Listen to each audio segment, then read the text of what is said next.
Hi, today I'm going to be talking about Origami Livro de Papéis that's with lots of quotation marks, Viana Jorge Trigo. This is kind of a review. Basically, origami has become one of my recent obsessions, and I had this lying around, and you'll get it later on.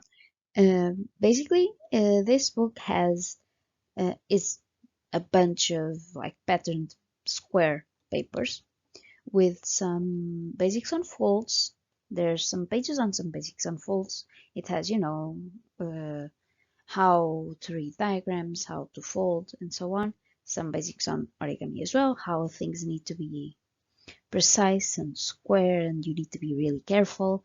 There are also 6 diagrams, 2 easy diagrams, two medium diagrams, and 2 hard diagrams. They are calling them hard, calling them medium is a bit of a stretch. But then again, I believe that this is marketed towards beginners, and I mean absolute beginners, so it makes sense. Also, there are no authors inside. Some of these diagrams are, quite traditional, but still, it would be nice to. What did the author? Was the author the one who drew the diagrams? Like overall drew the diagrams, or is it something of the diagrams are made by someone else? Is it? I'm not even questioning who created the model. I'm questioning who created the diagrams themselves. So basically, this is some basics on folds, some 6 diagrams, and then a bunch of origami paper. However, the origami paper is not square, which is bothersome because it looks square, but it is not. Um, it's cute, it's two-sided, each side has a different pattern. By the way, the pictures you'll be seeing are of the book. So the paper, like you rip it out, it's one of those, it's kind of notepad kind of formation. So you rip it out, it comes off clean, but it's not square. And every time I try to fix the non-squaredness, it becomes more rectangular or somewhat curved, and I don't like that if I have to do precise stuff like modular stuff. It's really bothersome if I have to do modular stuff. But it's cute. It's two-sided with 2 different patterns, so for beginners it's really useful because you can easily like look at the diagrams and see, oh, this blank is one side and the other is this side. It makes it easier for beginners, but once again, not square. Which is funny because the paper is why you buy these kinds of books, right? You buy these kinds of books because the paper's cute and it happens to have some diagrams. As for the diagrams themselves, the first is a whale. It's pretty simple whale. It's easy to follow, easy to fold. You know this. The second is the heart. This is easy. The diagram, however, has a step that is not diagrammed correctly. This is not the way I typically do a heart, but whatever. No ways. Um, but yeah, you don't know have an author for the diagrams. I'm assuming it was the person whose name is on the cover, but was she the one who did this? I mean, I hope not, because it's a pretty bad job, because once again, it shows that the person who made these diagrams did not even try to follow them and see, how the folds went, because things are not adding up. As for the medium, the first is a bird. This really pissed me off. It's a crane. It's a tsuru if you want to see it in Portuguese, because this is in Portuguese. I don't think it has any sort of distribution elsewhere. It's a medium. I can see it for beginners being kind of difficult, but it's one of those that like once you get into origami, you can do this with your eyes closed. However, for absolute beginners, this diagram is good. It also explains some of the steps that are trickier quite well. You can see here when I took a picture, you can see that the step 3 really has, how it's supposed to look midway, which can really help.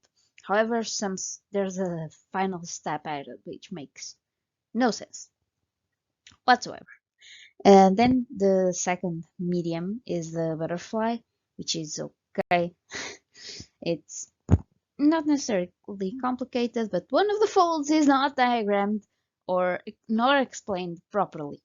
Screw you. And then there's the first hard one is a lotus flower. I quite like this.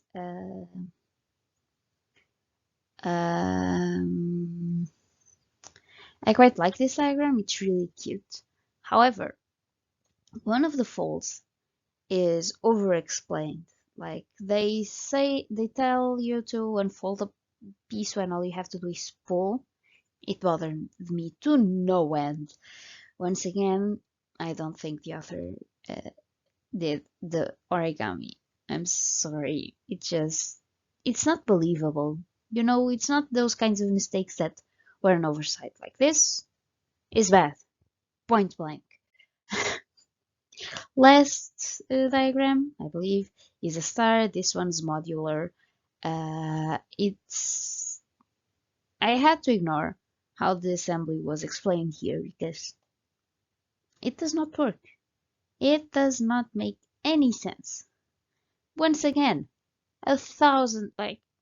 when at first I was like, oh no, maybe she, I don't know, skipped out on the diagram quality, but the paper's good. The paper is not good. Oh, maybe they skipped out on the paper quality because the diagrams are really good.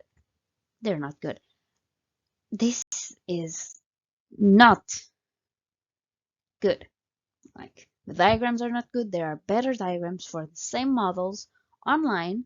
The person who made the diagrams absolutely did not try to fold them. The paper is not square. It's cute, but it's not square, which is really annoying when origami is all about precision. Like, there are some parts you can wing, but one of the things I like about origami is that it's the way it is. You have to be a perfectionist at it, and you can wing it, but it's one of the few places where perfectionism is good and where OCD really does help. Overall, would I say this is worth it? No, it's kind of even mean to market this to beginners because when it comes to origami, a lot of people are, oh, that's so complicated, I'd never do it. And then here comes this book, which, hey, we have everything for you. We have the paper, you won't have to cut it. We have the diagrams, you can start from scratch from here. But then, a beginner starts and their folds might be a little bit wonky, and they look wonky, and the end result looks wonky, and they'll be like, oh no, why is my result wonky? And you can be perfect at origami. If your paper is not square, things will not end up looking perfectly. They will not look as the pages show. And I can see someone getting frustrated and never trying origami again because they were not given the right tools. And that's the thing. You can, like, most of the origami I do is like shit I've printed out years ago or some paper I studied and then promptly never read again.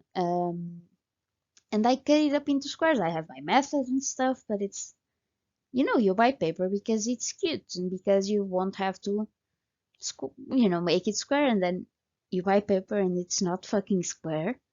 I mean, it's cute, but it's not fucking square. Why is that?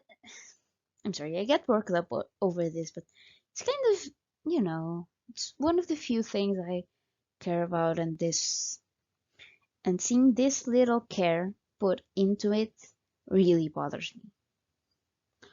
Bye. I guess I am in my origami era, certifiably. So I'm still working on the anime video. I haven't been watching any anime except for Delicious in the Dungeon. I've watched the first 2 episodes. It's really fun. I know that the Apothecary Diaries has an anime adaptation, and I also want to watch it because I've been reading the manga, and I hope it's fun, and I hope it's cute, and yeah, I'm also looking forward to that. But yes, I've not been working on the other anime video. I don't owe you anything though, so I'm not gonna say I'm sorry. It's just I wish I had worked. And my cat's stretching. Baby, don't go into the computer. Okay, bye.